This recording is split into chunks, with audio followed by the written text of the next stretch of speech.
Como Jimmy Carter e Bill Clinton destruíram os Estados Unidos e vão destruir Israel. A segunda parte da entrevista do Michael Woodson com Danny Haiphong é interessantíssima para ilustrar um ponto que eu venho falando há muito tempo.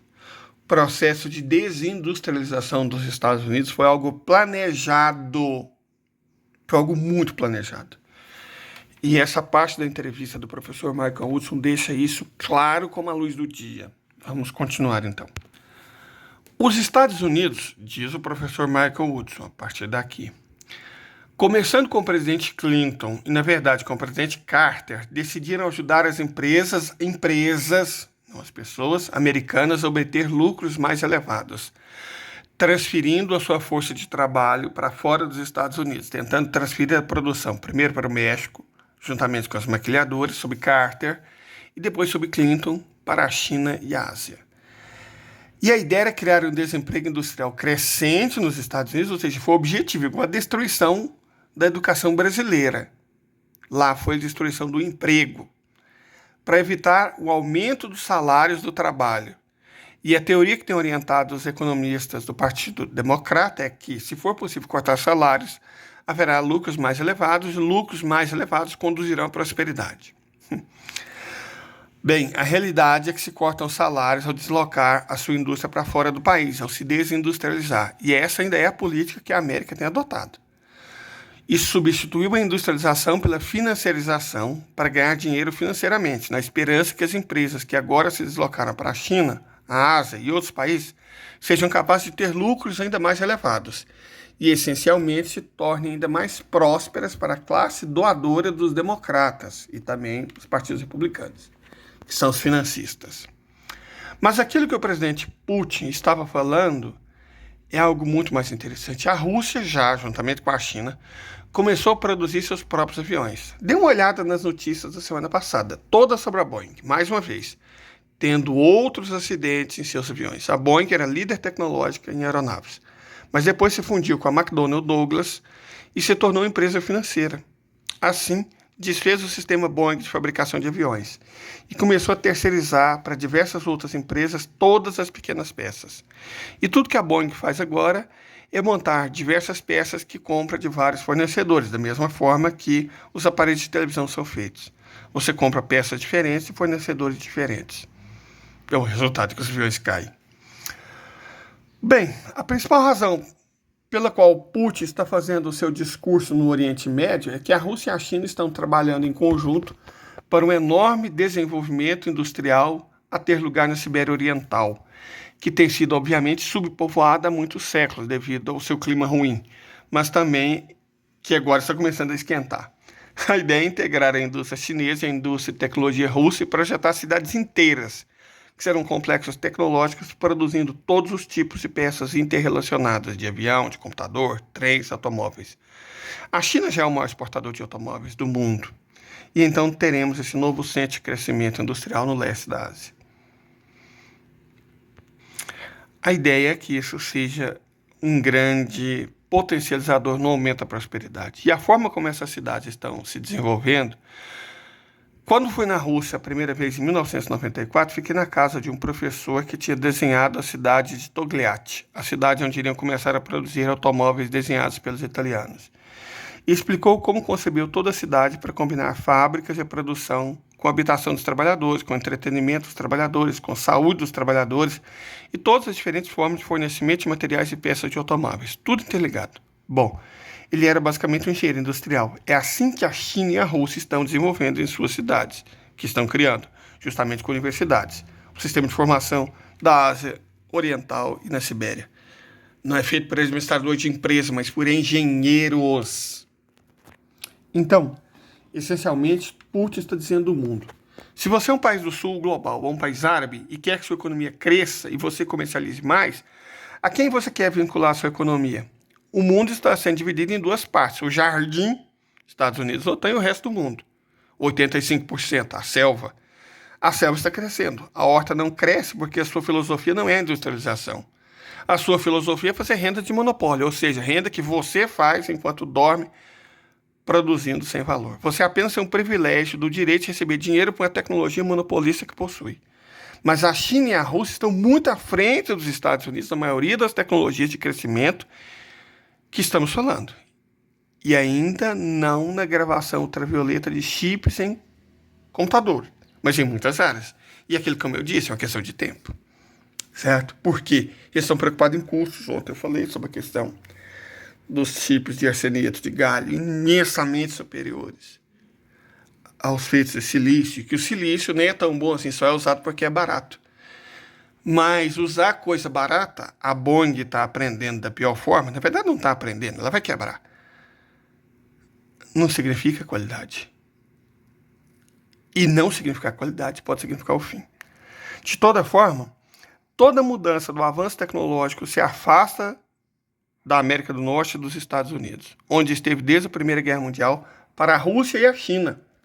Se antes da Primeira Guerra Mundial a tecnologia era a Europa, e entra a Primeira Guerra Mundial e a década de 2010, né, nesses 100 anos subsequentes, era dos Estados Unidos, agora é China e Rússia, cara. China e Rússia. Inclusive porque eles estão destruindo a ciência e a engenharia. Da onde vocês acham que veio a teoria antivacina?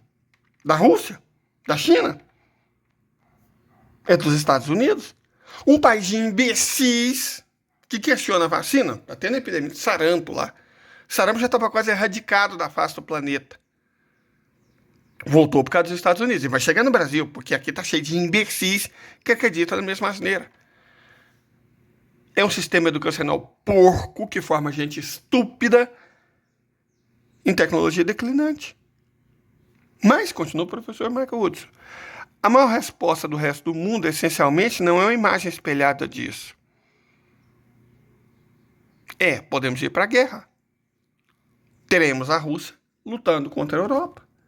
Ainda nos últimos dias, houve inúmeras revistas militares americanas, especialmente porta-vozes europeus, dizendo que se perdermos na Ucrânia, a Rússia marchará através da Polônia e da Romênia, com o direito de retomar a Alemanha. Vai conquistar a Europa e talvez nem pare na Inglaterra. Bom, mas como eu disse, isso é simplesmente um absurdo. A realidade é que a Rússia e a China já não precisam da Europa. Eles não precisam dos Estados Unidos. Considerando que sob a administração Clinton, disse Madeleine Albright, a América é o único país, é o país necessário. E o fato é que o resto do mundo não só considera a América desnecessária, mas também a América e os aliados da OTAN como a maior ameaça à própria prosperidade. Então eles essencialmente estão se organizando em seu próprio mundo. E o grupo dos BRICS está se expandindo. A Venezuela vai acabar entrando rapidamente, depois eu falo sobre isso. E o grupo dos BRICS está expandindo relações comerciais, as suas relações de investimento, compensação financeira, operação monetária para ser independente do dólar, estão se desdolarizando e certamente estão se tornando cada vez mais independentes do euro, que não parece ter meios visíveis de apoio, claro, porque a economia deles está sendo destruída. Ora, foi exatamente isso que levou os Estados Unidos a pressionar Israel a seguir a beligerância de Netanyahu, porque os Estados Unidos dizem, percebemos que estamos perdendo poder. Sabemos que realmente não é um impasse, sabemos que estamos perdendo a dominância do mundo. Podemos ser reeleitos se dissermos às pessoas que isso realmente não importa. Isso que os democratas estão querendo dizer. Mas, Michael Woodson continua, sabemos que isso importa. A última oportunidade que temos para afirmar o poder americano é militar.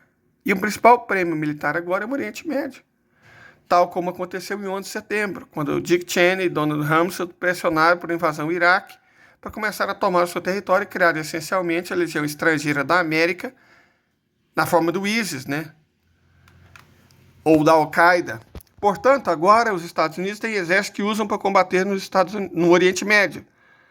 A Legião Estrangeira, Estado Islâmico Al-Qaeda. É uma legião estrangeira de língua árabe. E os israelenses. O plano é, e a América está disposta a lutar até o último israelense, tal como está disposta a lutar até o último ucraniano, a fim de conseguir essa tomada final do Oriente Médio na luta contra o Irã. É uma ideia maluca, disse Michael Woodson, mas é exatamente isso que está sendo planejado. O general Petraeus, que perdeu a guerra do Afeganistão, disse, temos que conquistar o Irã. Será assim? Podemos recuperar todo o poder que perdemos ao atacar o Irã. E agora parece que o presidente Biden espera fazer um regresso político, dizendo, bom, podemos não ter bloqueado a Rússia e a Ucrânia, mas pelo menos conquistamos o Oriente Médio. Mas a forma como está a conquistá-lo, de alguma forma, tornou-se um catalisador para fazer com que toda a maioria global, todo o resto do mundo, especialmente a África, América do Sul e Sul da Ásia, pensem. Espera um minuto. O que está acontecendo em Israel e a Palestina hoje é exatamente o que aconteceu conosco no início. Nos Estados Unidos, o que os americanos fizeram? Vieram os brancos, os anglo-saxões, os outros europeus, mataram 90% dos índios, expulsaram-nos, isolaram-nos, colocaram-nos basicamente em campos de concentração. Então, quando descobriram que havia petróleo sobre esse campo de concentração, basicamente assassinaram os índios e expulsaram para pegar o petróleo. Na verdade, os americanos fizeram até um filme sobre isso, Leonardo DiCaprio. A mesma coisa na América Latina. Quando os espanhóis chegaram, a América Latina se apoderaram das terras, fizeram concessões de terras, e essas concessões das terras viraram latifúndios, que tem sido o grande problema da América Latina nos últimos 500 anos, porque impediu a América Latina de cultivar seus próprios alimentos.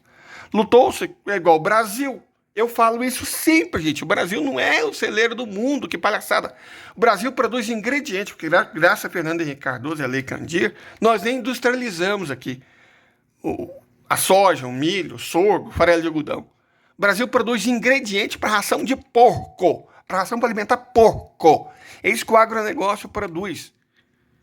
Ingrediente para a indústria têxtil coreana, ingrediente para fazer ração de gado e aves no Oriente Médio, e ingredientes para alimentar porco na China. E essa merda que o Brasil produz.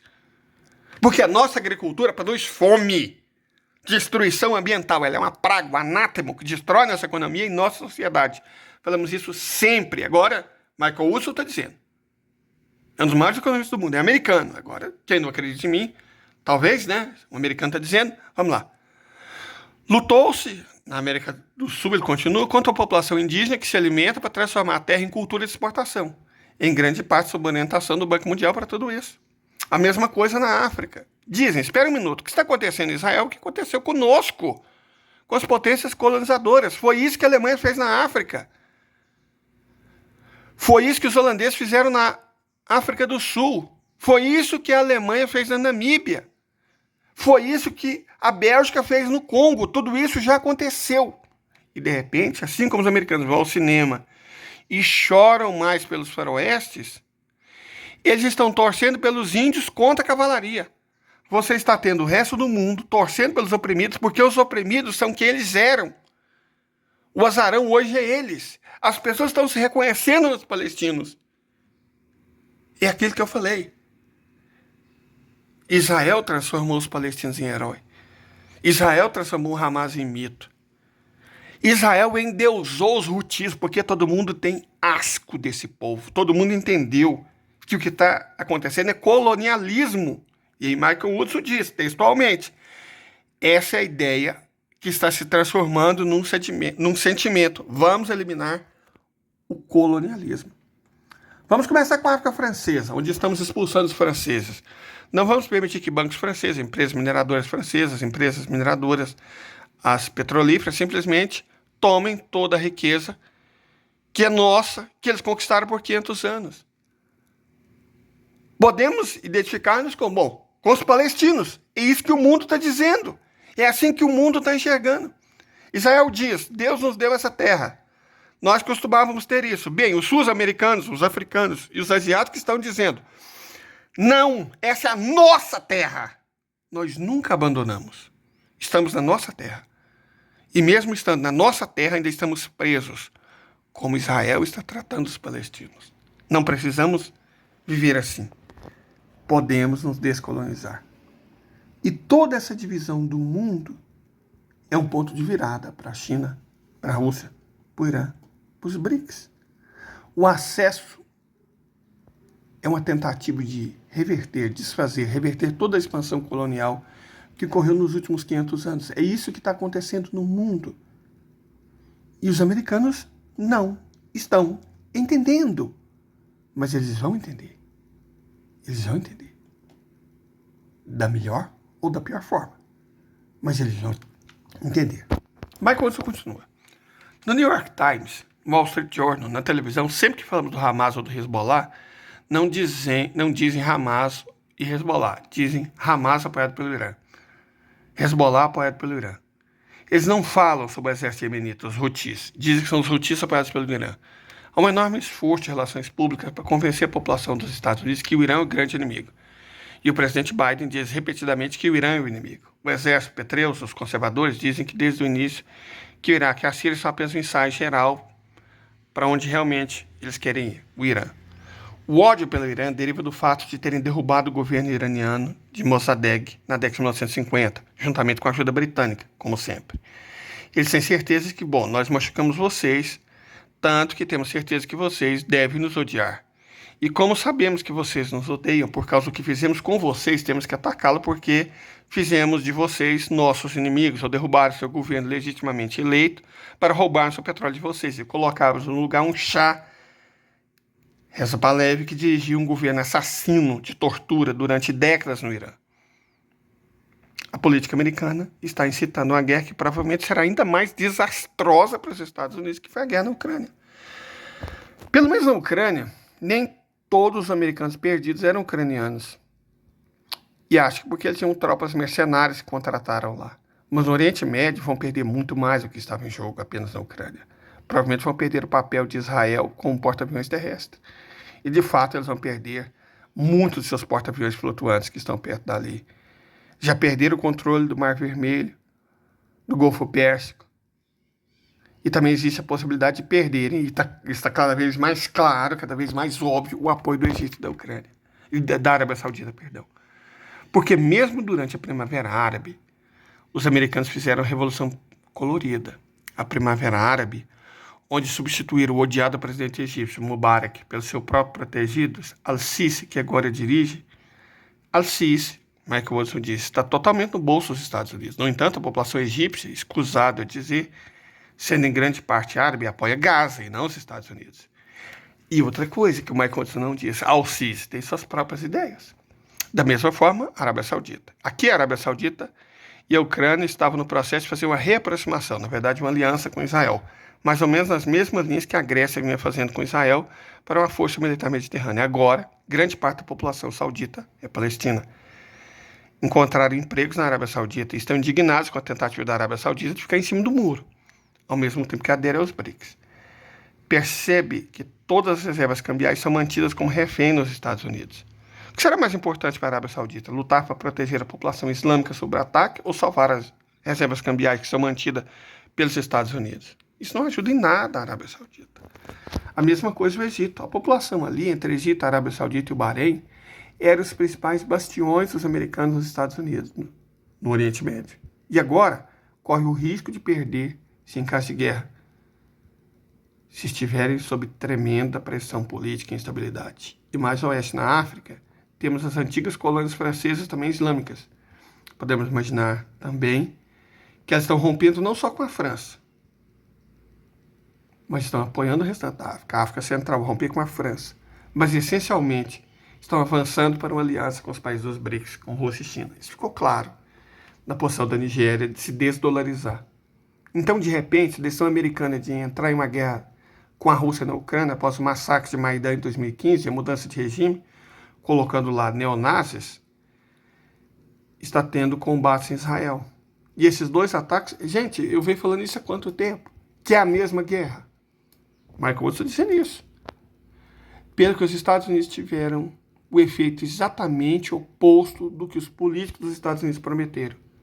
Tal como prometeram que a Rússia se desintegraria, essencialmente a economia deles entraria em colapso sob as sanções, sob a força da guerra. Eles acreditam que o exército dos Estados Unidos é tão forte que simplesmente é capaz de eliminar o Hamas.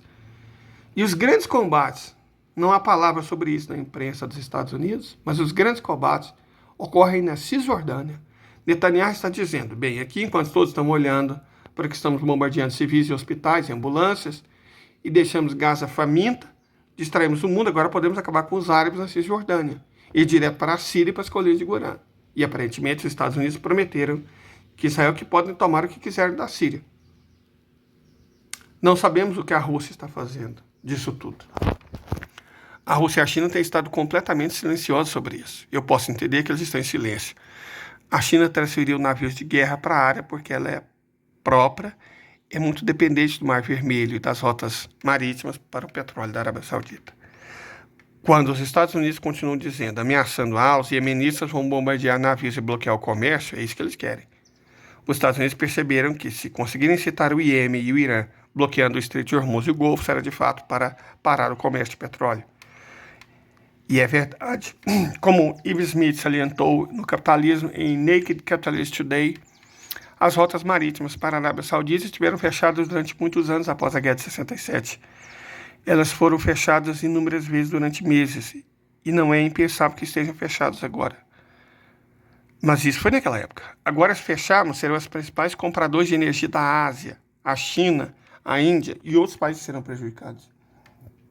Isso é, do ponto de vista dos americanos, que dará aos Estados Unidos ainda mais poder para controlar o abastecimento de petróleo no mundo, em troca da tentativa de renegociar uma nova ordem internacional. É por isso que o Irã não fechou Hormuz. E é por isso que os Houthis só impedem que navios americanos e britânicos, no futuro todos os europeus, se passar por lá. Não os chineses, não os russos, não os indianos. Não se pode usar a tática de dizer somos economia em crescimento e vocês querem negociar conosco. Não com a China e a Rússia, porque esses países estão crescendo muito mais que os Estados Unidos e a Europa. Na verdade, nós não temos nada a oferecer, exceto a capacidade de perturbar o comércio externo e os sistemas monetários e financeiros estrangeiros, e concordamos em parar de perturbar isso se os países simplesmente deixarem os Estados Unidos ser o decisor unipolar do mundo. Eu deveria ter acrescentado essas dimensões antes, quando falamos sobre China e Rússia e o desenvolvimento da Sibéria. Os países da Eurásia têm uma grande vantagem sobre os Estados Unidos e a Europa. Os Estados Unidos e a Europa privatizaram tudo, essencialmente o que era todo o sistema de infraestrutura pública. E sendo privatizados, agora são monopólios naturais. E são administrados da mesma forma que, digamos, o Thames Water é administrado na Inglaterra. São geridos como monopólios que investem pouco e simplesmente usam o estrangulamento para aumentar as rendas de monopólio, que aportam como lucro. Eles estão destruindo a infraestrutura. Destruindo a infraestrutura, que é infra, que está dentro, está destruindo o país. É isso que o Michael Wilson está dizendo. Essa é a ideia das privatizações. Não é só deixar um bando de barões, ladrões imensamente ricos. É destruir um país. Veja, o Brasil era um grande produtor de aço. A Vale havia começado a ideia de produzir aço. Privatizou a Vale, agora ela só exporta pedra. O Brasil deixou de ser um grande produtor de aço. É isso que acontece com privatização. Essa é a ideia. Mas a China, a Rússia e os países asiáticos, diferente de nós, mantiveram as infraestruturas básicas, transporte, educação, cuidado com saúde e comunicação como serviços públicos. E estão investindo, são dirigidos por engenheiros industriais, não por engenheiro financeiro. E não só são geridos de forma muito mais eficiente, como também não têm as despesas financeiras e a despesa de renda de monopólio que assolam todas as infraestruturas privatizadas do mundo inteiro. Portanto, o custo de produção no mundo não neoliberalizado, creio que podemos chamar-lhe o mundo a caminhar na direção do socialismo, é aquilo que eu venho falando, socialismo industrial ou barbárie, é tão mais eficiente do que os custos do Ocidente neoliberal financiarizado, que podemos ver a atração magnética que eles estão exercendo na África e na América Latina. Diz o Michael Wilson, gente, é sobre isso que eu venho falando há muito tempo.